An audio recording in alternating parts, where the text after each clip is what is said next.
नमस्कार दोस्तों, wealth take pro channel में आप सभी का स्वागत है। अगर आपने मेरे चैनल को सब्सक्राइब नहीं किया है तो प्लीज़ कर लीजिए और बेल आइकन भी दबा दीजिए। आज हम बात करने वाले हैं एक ही कंपनी के बारे में और बहुत ही बड़ी और शानदार कंपनी है दोस्तों। चलिए तो डिटेल में स्टडी कर लेते हैं इस कंपनी के बारे में। और ख़ास बात कि इस कंपनी के Q2 के नंबर्स भी आए हैं बाज़ार क्लोज़ होने के बाद।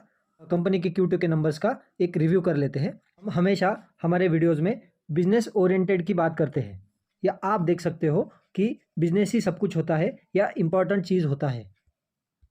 और उनमें से ही एक नाम है फ्यूचर बिजनेस या फ्यूचर ओरिएंटेड बिजनेस।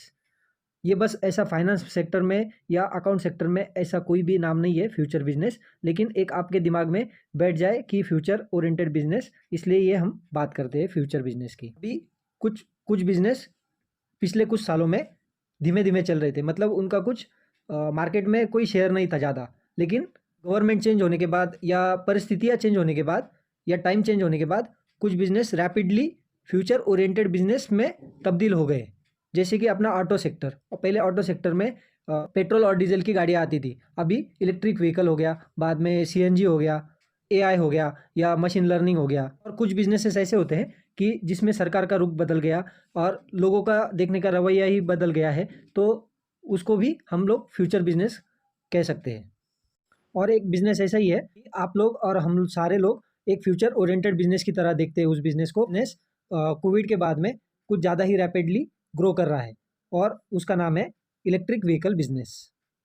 और जब हम इलेक्ट्रिक व्हीकल की बात करते हैं तो बाय डिफ़ॉल्ट हमारे दिमाग में फोर व्हीलर की बात आ जाती है, लेकिन दोस्तों इसमें टू व्हीलर्स भी आते हैं। लेकिन दोस्तों ये बात उतनी ही सच है कि फोर व्हीलर जितना टू व्हीलर को अभी तक फेस चेंज ऑफ फेस नहीं मिला है। कहने का मतलब ये है कि टू व्हीलर सेक्टर में, इलेक्ट्रिक व्हीकल सेक्टर में अभी तक किसी ने अभी तक मार्केट कैप्चर ही नहीं किया है, और इसमें कंपटीशन भी बहुत ज़्यादा देखने को मिल रहा है हमें। टू व्हीलर्स में छोटा मोटा मार्केट लीडर हो सकता है, जैसे 20%, 22%, 25%, 30%। लेकिन फोर व्हीलर्स में फोर व्हीलर्स में जैसे इंडिया में टाटा मोटर्स ने जैसा मार्केट अपने इलेक्ट्रिक व्हीकल के कब्जे में रखा है, वैसा टू व्हीलर्स में अभी तक दिखाई नहीं दिया है दोस्तों। और टू व्हीलर्स में यही सब चीज़ें अपने अपनी कंपनीज और या डिफरेंस कंपनीज ये मार्केट शेयर कब्जाने में या अपना प्रोडक्ट बेचने में लगी हुई है। और कुछ कंपनीज ऐसी है कि लगातार इस सेक्टर में अपना मार्केट शेयर बढ़ाने के इसमें फोकस कर रही है, तो उसका नाम है TVS मोटर्स। तो दोस्तों आज हम TVS मोटर्स के बारे में ही बात करने वाले हैं, और ये कंपनी एक डिसेंट कंपनी मानी जाती है टू व्हीलर्स प्रोडक्ट्स में। और फिलहाल आज की बात करें तो आज कंपनी के Q2 के नंबर्स भी आए थे, और वो बाज़ार क्लोज होने के बाद भी आए थे, और इसका रिएक्शन हमें कल देखने को मिल सकता है बाज़ार में। और ये देखने वाली चीज़ होगी कि बाज़ार को नंबर कैसे लगे, अच्छे लगे या ख़राब लगे। लेकिन इसमें हर किसी का अपना अपना देखने का तरीका होता है, तो ये कोई ऐसी वैसी कंपनी नहीं है। TVS कंपनी बहुत बड़ा ग्रुप है। ये मार्केट में इनके 2-3 कंपनीज तो ऐसे लिस्टेड आपको मिल जाएंगे। कंपनी के रिटर्न की बात की जाए तो 5 दिन में 0.46%, 1 महीने में 5.5%, 6 महीने में लगभग 40%, और 1 साल में 50% का रिटर्न कंपनी ने दिया है। जैसे दोस्तों हम बात करते हैं कि देखो, शेयर अगर भागता है तो अच्छी कंपनी है तो लगातार ऊपर ही जाएगा। आप शेयर का पैटर्न देखो भागने का। लेकिन दोस्तों अगर आप देखोगे तो यहाँ पे गिरावट भी देखने को मिलेगी आपको। जैसे यहाँ पे गिरा हुआ है, बाद में फिर ऊपर, बाद में यहाँ पे गिरा हुआ है फिर ऊपर। ये गिरावट के जो रीजंस है वो एक्सटर्नल है, ना कि इंटरनल। मतलब कंपनी के खुद के रीजंस नहीं है, वो एक्सटर्नल किसी रीज़न की वजह से वो शेयर गिरा है। आप गिरावट का रीज़न अगर देखोगे तो ही आपको पता चलेगा। आप पहला चेक करो कि गिरावट का रीज़न इंटरनल है या गिरावट का रीज़न एक्सटर्नल है। अगर आप ये सोच के बैठे कि गिरावट का रीज़न कुछ भी हो, लेकिन मैं इस शेयर से एग्जिट करूंगा, तो फिर शेयर मार्केट में आप नहीं टिक पाओगे दोस्तों। अगर कंपनी के अगर गिरने के रीजंस अगर एक्सटर्नल है तो कंपनी में कोई दिक्कत नहीं होती है, और सारा सेक्टर ही गिर रहा है। और आपको ये तो पता ही होगा कि 2018 में ऑटो सेक्टर में बहुत सारे रिफॉर्म्स हुए थे, तो वो पूरा सेक्टर ही गिर रहा था। और ये अगर पूरा के पूरा सेक्टर अगर नीचे आ रहा है, मतलब शेयर गिर रहे हैं उनके, तो ये एक्सटर्नल रीज़न की वजह से गिरते हैं, ना कि इंटरनल रीज़न की वजह से। तो ये बहुत बड़ी अपॉर्चुनिटीज़ होती है कि मैं स्टडी करने का।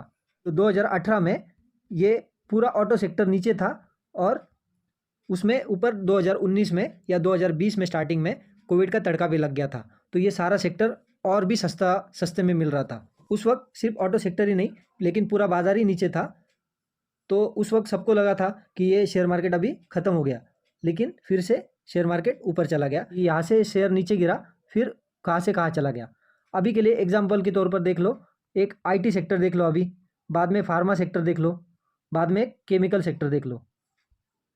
ये एक साइकिल होता है दोस्तों, तो ये साइकिल चलते रहता है कि आज एक सेक्टर ऊपर है तो दूसरा नीचे है, तो ये साइकिल चलता है तो चलता ही रहेगा। आज ऊपर है तो कल नीचे रहेगा, और जब नीचे आएगा तो हमें अपॉर्चुनिटीज़ मिलेगी। और आज ऑटो अच्छा कर रहा है तो कल उसका भी टाइम आ जाएगा, तो कल वो भी करेक्शन में मिल जाएंगे। भागेगा शेयर, बाद में थोड़ा करेक्ट होगा फिर भागेगा, बाद में थोड़ा करेक्ट होगा फिर भागेगा। अल्टीमेटली शेयर को ऊपर ही जाना है, लेकिन थोड़ा करेक्ट होके जाता है ऊपर। तो ये अगर पैटर्न आपको अगर समझ में आ गया ना, तो आप शेयर मार्केट में अच्छी तरह से टिक सकते हो। तो चलिए दोस्तों, अभी नंबर्स को गो थ्रू कर लेते हैं। पहले देख लेते हैं इनकम कितना था, टोटल इनकम। तो अभी के लिए आया है 9,983 करोड़। लास्ट क्वार्टर में कितना था, 9,142 करोड़। उसके लास्ट क्वार्टर में लास्ट ईयर में कितना था, 8,590 करोड़। दोस्तों हम ये बात कर रहे हैं करोड़्स में, वो रुपीज़ इन करोड़्स में है। इतनी बड़ी कंपनी होने के बावजूद दोस्तों, कंपनी ने देखो 9,983 करोड़ का, लगभग 10,000 करोड़ का इनकम दिखाया है। और इनकम से बाज़ार में तो कुछ होता नहीं है, और ये कोई स्टार्टअप वाली कंपनी तो है नहीं कि रेवेन्यू इतना कंपनी ने अर्न किया है या कमाया है तो उसके ऊपर शेयर भागेगा।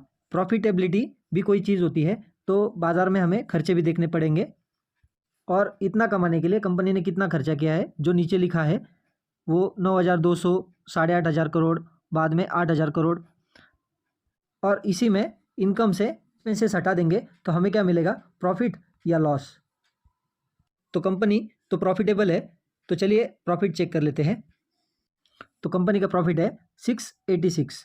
हम थोड़ा अलग से लिख लेते हैं, 686। बाद में लास्ट क्वार्टर में कितना था, 637। और लास्ट ईयर कितना था, 565। तो 565 कितना हो गया, 686।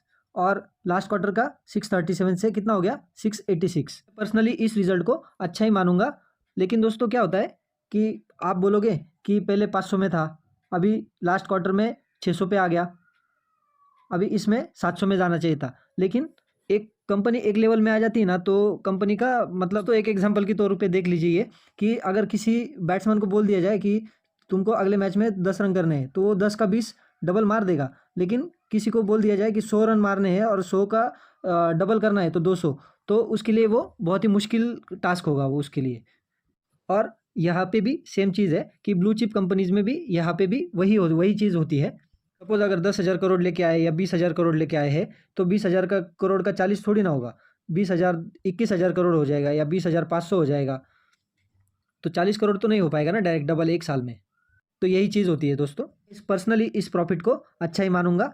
और ये बाकी टैक्स के एडजस्टमेंट देखने के बाद हम लास्ट नंबर है 10 प्रॉफिट, तो और वो है 416 करोड़ रुपए। मैं राउंड फिगर ले रहा हूँ, 416 करोड़ रुपए का प्रॉफिट था। लास्ट क्वार्टर में कितना था, 441 करोड़ रुपए का। और लास्ट ईयर सेम क्वार्टर में था 373 करोड़ रुपए का, मतलब 373 करोड़ रुपीज़ का। 415 करोड़ का प्रॉफिट हो गया कंपनी का।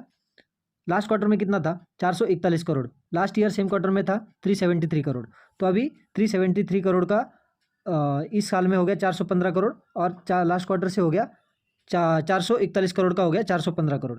अभी ये इसको तो मैं पर्सनली ख़राब नहीं मानता हूँ।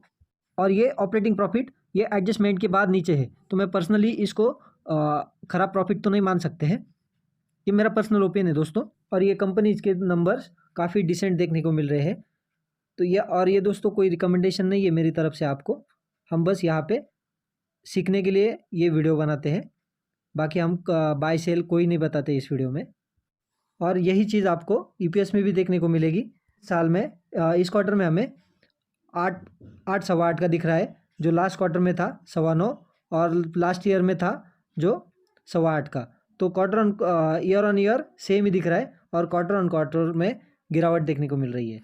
मतलब आप बोल सकते हो कि ईयरली फ्लैट और quarterly on quarterly down. Company का बेस ही इतना बड़ा है ना कि कंपनी को आगे बढ़ने में थोड़ी सी तकलीफ होती है। दोस्तों मैं और एक बार बोल रहा हूँ कि बाज़ार का अनुमान अलग अलग हो सकता है। स्टॉक ऑलरेडी बहुत ही टॉप पे है, तो कल कुछ लोग प्रॉफिट बुकिंग कर सकते हैं। और कंपनी के नंबर्स तो इतने ख़राब भी नहीं है, लेकिन यहाँ पे हम ये कह सकते हैं। तो चलिए कल के दिन कंपनी की नंबर्स बाज़ार को कैसे लगे वो रिएक्शन भी कल चेक हो जाएगा। बाकी अगर बात करें कंपनी की बैलेंस शीट की, तो कंपनी का बैलेंस शीट एकदम स्ट्रांग है, उसमें टेंशन की कोई बात नहीं है। और कंपनी टू व्हीलर और थ्री व्हीलर में भी काम करती है, ऐसे वैसी कोई कंपनी है नहीं। कंपनी का मार्केट कैप 77,000 करोड़ का हमें देखने को मिल जाता है। और अगर अगर हम खासकर टू व्हीलर की बात करें तो आइशर मोटर एक नंबर पे देखने को मिल जाता है, टीवीएस मोटर 2 नंबर पे देखने को मिल जाता है। कंपनी का शेयर होल्डिंग पैटर्न भी डिसेंट है दोस्तों। प्रमोटर के पास 50% शेयर है, एफआईएस के पास 17% है लगभग, डीआईएस के पास 24-25% है और पब्लिक सिर्फ 8.5% है। अगर सब कुछ अगर हम देख ले कंपनी का, तो कंपनी एकदम डिसेंट कंपनी है। नंबर्स ऊपर नीचे होते रहते हैं, उससे कोई कंपनी ख़त्म नहीं हो जाती है दोस्तों। कल बाज़ार खुलने के बाद हम इस शेयर पे नज़र रखेंगे, या बाज़ार इस शेयर के नंबर्स को या इस कंपनी के नंबर्स को सब देगा, तो यही देखने वाली बात होगी दोस्तों। तो चलिए यहीं पे वीडियो को वाइंड अप करते हैं, मिलते हैं नेक्स्ट वीडियो में। Thank you so much. जय हिंद, वंदे मातरम।